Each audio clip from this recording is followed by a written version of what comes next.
One of my favorite parts of the movie, the Radio Changed Lives movie, is this is. I mean, I must have fell out on the floor when this happened. When Bobbito shows up to Jay-Z with the bag full of the tapes, and Jay-Z's like, "Why you got all them tapes? You carry that around in a bag?" And I just was like, "Yo, Jay-Z was so shocked that people carry things in bags." I was like, "Yo, he's crazy." I was like, "He's been rich for a long fucking time." He's like, "Yo, wait a second. So you have a bag that you carry tapes in?" And then when he's this is classic Jay-Z that you caught on film, because Jay-Z is very, very arrogant rapper. It's part of his personality. And as you playing him the freestyle, and he's listening to the tape, and he does that Jay-Z nod, that Jay-Z, and he's like, "Pretty good, Jay-Z." And I was like, he takes the headphones off. Pretty good verses. Pretty good verses, Jay-Z. So funny. Like, yo, he's got a different voice to talk to him, to talk about himself. Yeah. Pretty good. Yeah, it's fucking hilarious. Was it surreal to see him go back to that sort of innocent place before he was Jay-Z the billionaire?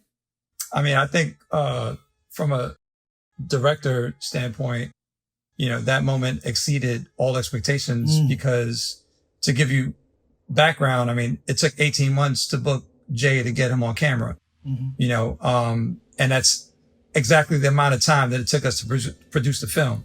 Like, we conceived the film in January 2014, and we had to put it out before October 2015 because that was our 25th anniversary. We interviewed Jay-Z. Peep it. Like, I think like 6 weeks, maybe 4 weeks before locking picture, we did not have Jay-Z. We did not have Nas. We didn't have Buster. Eminem. And we didn't Eminem, Royce. And we didn't have Be Real. I mean, like, the last month, we were shaking and baking crazy. Yeah. So that's, first, the film was incredible without Jay-Z, Nas, and Busta, Eminem, and Be Real. And then when we got them in the final weeks before we locked picture, the film went like an extra Super Duty level. But truth be told, like, when we got to Jay's office, it was similar to you with Little Kim. Like, they were like, "Yo, you got 10 minutes with Jay. That is it. We can have 3 people in the room." And we were like, "Yo, this is a proper, like, film that's going to be, like, broadcast internationally, like, theaters, everything. Like, we need, audio, we need B-roll, we need, like, camera setup. We can't just come in there with 3. So, like, it was a lot to finally get him there. And then he walks in and he sat with us for like 45, 50 minutes. Like, I hadn't seen Jay-Z since February 25th, 1995, when he came up with Big L. Like, that was the last time I saw dude. It'd been 20 years. So, and then for him to receive us the way he did and for him to get into the interview the way he did. But, it was very calculated on our parts. Like, me and Stretch, had the idea to present people with not just a freestyle digital, like cassette tactile experience. Like, Nas didn't even remember how to do rewinds on a Walkman when we gave him the down. I don't think that made the film, but he was having problems like pressing the buttons in the Jay-Z Nas Walkman battle. Jay-Z is the victor. Jay-Z he grabbed it. Jay-Z was nice with the Walkman. He put it in. It was it was like fluid. Yeah. And Nas was like, "What's going on here? What is this? What do I do with these 2 objects?" But Jay was bugging that I still had cassettes, and I mean, as often people do, but I'm an analog dude, like, I love my cassettes, and, it was a win for us to have people transport to their childhood and their youth by giving them a cassette of their own voice, some of which, some of the freestyles that we played for people in the film, they didn't even remember doing them. They were like, "Wait, I did this? Like, wait, what verse is this?" Yeah, they were verses that never made their album, so they forgot about them. Fat Joe was tripping off the pun.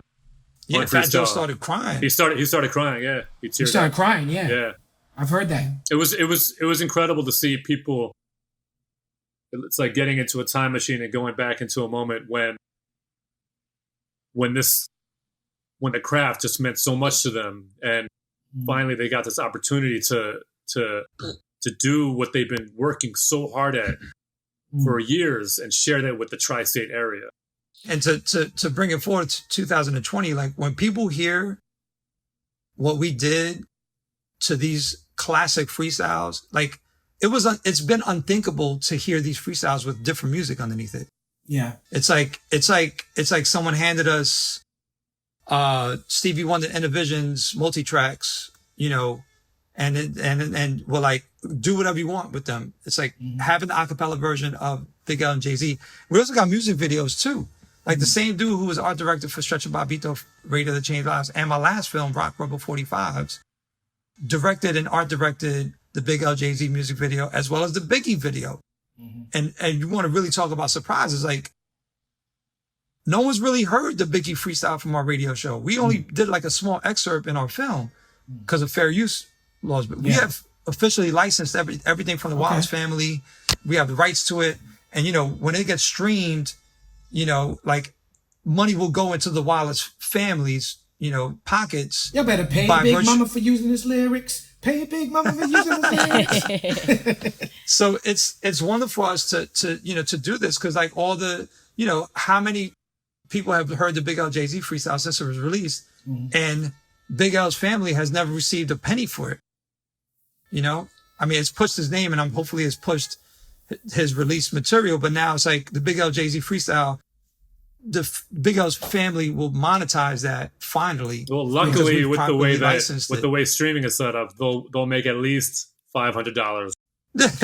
Yeah, I mean, you know, right? Yeah, go out and download the record, like Talib was saying, and we're gonna release 7 inches of all these records. You know, 7-inch box sets. You know, 12 inches, CDs, cassettes, all that. So that's all forthcoming. Word up.